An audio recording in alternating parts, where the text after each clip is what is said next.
As we prepare for Turkey, 20 superstars prepare for war. Next. Let's get the turkey in the oven and start the 10 count with topic number 1, not even Friendsgiving, because clearly all the effort's going into the men's WarGames match, so we'll start there, and it started strong with a cagey move by the heel team, with Drew McIntyre battering Rhodes in his own tour bus, while everyone else was in the ring distracting the Usos. But McIntyre surprisingly did not do nearly enough, with Rhodes returning to ruin Reed's tourney match later, and then he cut a surprisingly good promo, and where he didn't just say enough for a change, but instead he gave each team member a quick tongue lashing, so the only negative here being that now he's not done with McIntyre now.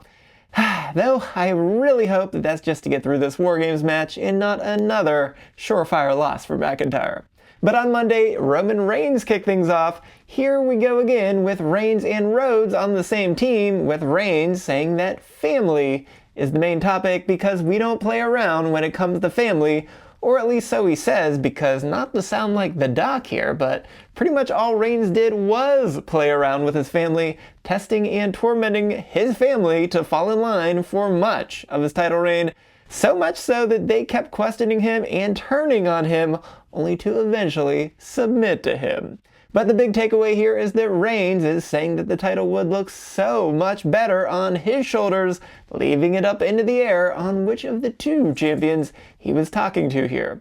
And even saying when he didn't have the mic on him, that's for you to figure out. And I'm definitely still tapped out on Reigns versus Rhodes here, so I sure hope that it's the match that I've already called for with Reigns versus Punk at WrestleMania 42. But I did like the call to have the tag match as the WarGames abandoned match, because after all, Heyman even said earlier in the night that WarGames is a tag match, so while it's predictable that everyone would get involved at some point, it was notable that the Usos, and Big Jim in particular, came up short here, so we of course have to end with not forgetting the most hilarious moment of the night with Brock Lesnar slipping during his entrance. Good stuff there, guys. And topic number 2, changing recipes. Rhea and Charlotte sit down. Yeah, that was pretty good. I admit it was a little shorter than maybe I would have thought, but it was good character development, ending with their sharing of mutual respect and a trust for each other. And that is exactly what we wanted and needed all along. But why does everything always have to be so rushed here? Because they went from losing the tag titles and being saved on Raw, to then Charlotte walking out on SmackDown, to Charlotte then showing up to save Alexa on Raw, where Charlotte admittedly really had no reason to be there at all, and then to having this sit down on SmackDown. So could we not have taken our time just a little bit more to build this thing up? And I suppose you could say no to that because Rhea was injured, and perhaps we couldn't have had this started any sooner because she couldn't go into the ring due to her injury. But man, a bit of a missed opportunity here to really build something special here. Though I guess I admit it was still pretty good nonetheless.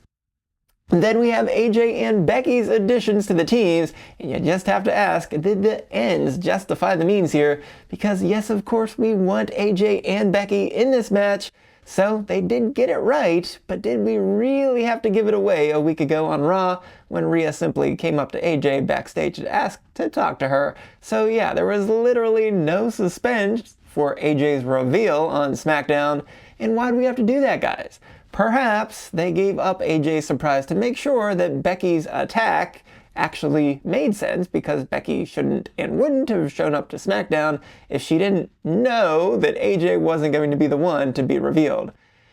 And since Becky only really cares about AJ, and I suppose also still Maxine and that crooked referee, well, I guess it was for that reason, but props to continuity, I guess, but thumbs down for execution of the segment. But Raw was then weird, right? Because this started out with all of the other 8 women in the match, and then on Raw it just was the 4, and it just was Becky and AJ here at the end, where no one else really mattered. They just kind of stood there, and that was it until finally everyone started swinging. But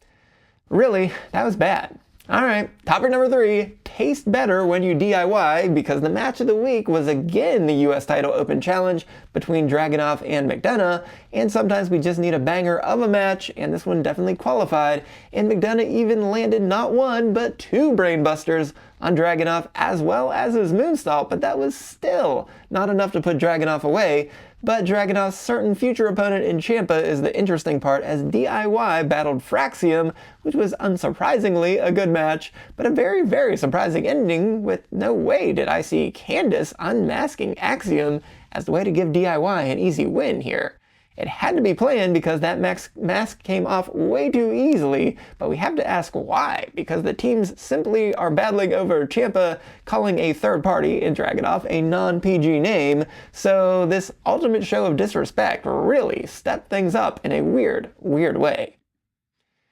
Topic number 4, heating up the leftovers because the last time is now tournament matches. Well, we had our 2 last first round matches on SmackDown, so we will start with Penta versus Balor, and it feels like a match that we've already seen 100 times already, but merely it's been 9 times that they've been in a match together against each other in Penta's rookie year, including at WrestleMania, though it's just their second one-on-one match, with the first ending in a no contest back in April just before WrestleMania. But with McDonough already losing his match, Balor had to go on his own, so yeah, this went about as expected, as a showcase for Penta with his Tope con Hilo, Muscle Buster, Sacrifice, Penta Driver, and Mexican Destroyer to win his first round match. Topic number 5, carving up a big turkey, because I suppose it was luck of the draw with those balls that Aldis had to hold, but it feels strange that Reed is the one doing all of the work for the Vision. Since the last traditional tag by the Bronze on October 3rd,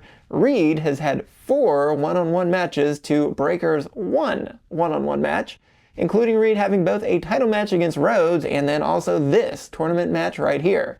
And this one was a quality match, as Reed looked like a monster, though he still got help from his friends at the very first sign of trouble, though I think he really did not need that help. Anyways, we got to see Hayes' athleticism here, and the crowd really loved his flip onto the floor to wipe out all 3 members of the Vision, but I didn't think Hayes' DDT off the top rope looked right. Something's just a little off there. I prefer the heel version of Hayes, but, you know, it clearly just wasn't going to work as they weren't giving him any sort of push, so I hope that this face version works out a little bit better, because, hey, if they can't flub up the Andre the Giant Memorial winners once, they'll do it 2 or 3 or 4 or 5 times at this point. On to the winner of the week, and that is Gunther, and Gunther is the winner of the week for the 2nd straight week because he stopped Hayes' momentum after just that one match from Friday night, as he picked up his 2nd straight hard-fought victory in his 2nd straight tournament match against an incredibly athletic opponent, as he was able to knock off Hayes after Hayes wriggled out of the sleeper, only to immediately be put into his place by Gunther's 2nd powerbomb of the match to win this one. I didn't enjoy this match as much as either man's prior match, but this one was still pretty decent, though it was a little bit of a chop fest by both men here, and I'm not exactly sure why Gunther was gloating so much throughout this match, but at least Barrett was right to point this out, so maybe that will be what cost him later in the tournament. Now, Hayes' offense has been what I think has held him back since his call-up, and while it has improved, it still seems like too many of his moves don't land quite crisply enough. And while I can't really put a finger on it, I'm thinking that every one of his moves seems to be a springboard type move, so perhaps his opponent isn't quite sure which one they're going to be taking at any given moment, so I guess my very amateur advice is to trim down those moves just a little bit so everyone knows what's going to happen. So the loser of the week is Penta, and that is for the obvious reason, because he suffered an injury very early in his quarterfinal match against Solo Sikoa and simply could not continue, thereby being eliminated from the tournament. And it looked like he landed pretty hard on that left shoulder of his following his Hurricane Rana off the barricade, so let's hope it is nothing serious and he returns quickly. But you have to imagine he was going to win this match against Sikoa because, one, Sikoa and the MFT have a traditional Survivor Series match on SmackDown, which is finally going to lead us into their long-simmering Wyatt 6 program, and number 2, Penta against Gunther is just much better than Sikoa versus Gunther, as those two are bad guys who really have no business going against each other, and based on Gunther's return, WWE has no plans to have either of them be cheered in any way whatsoever, so you simply have to believe that Gunther will be marginally cheered over Sikoa there, which, assuming Gunther is going to win, because of course he's going to win, we don't want any lingering positive feelings going into his finals match. On to our stats of the week, and as soon as I give WWE some credit for increasing the women's matches in the last year, they immediately spited me, because if you haven't checked out, have the mid-card titles saved the women's division after 1 year, be sure to go back and check it out, where I said the women's singles matches increased almost 7%, and women's matches increased over 2% as a total. But since that video, we've had 4 televised shows and had 2 total women's matches in 4 shows and 0 women's matches in the last week. So that makes 2 out of 17 total matches have been women's matches for a mere 11.76%.